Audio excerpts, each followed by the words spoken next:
You've been at this church 53 years. Is this truly unprecedented, or is it the same thing you've been dealing with for decades?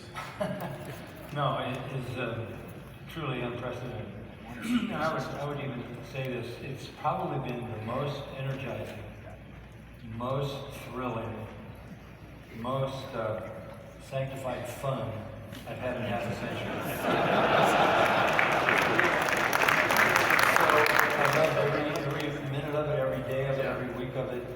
The adventure, the sense of expectation when people came to church and wanted me to help them sort out the world that was changing under their feet. And being able to give biblical answers and being able to be open and to love people through this thing and take away the fear by just having them show up and they see me and I'm not wearing a mask and the elders aren't wearing a mask and nobody's wearing a mask and nobody's keeping distance or hugging each other and everybody's healthy and happy and the health department prints that there's no outbreak of COVID at Grace Church, and this is right in the middle of the beginning of the thing.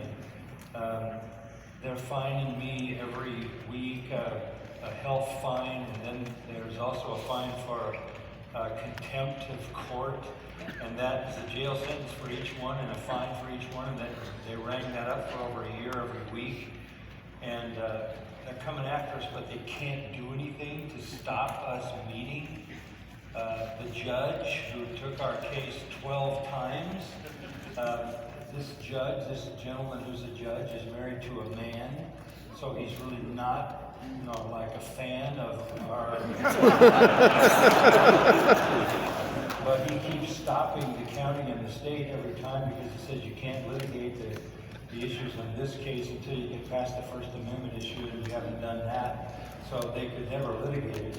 Finally, we said, we want to get this over with, so we want to depose the health officials in LA.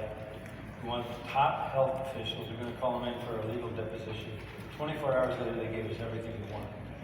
They couldn't afford the truth to be known. In a legal deposition, the jig would have been up. And so at that time, things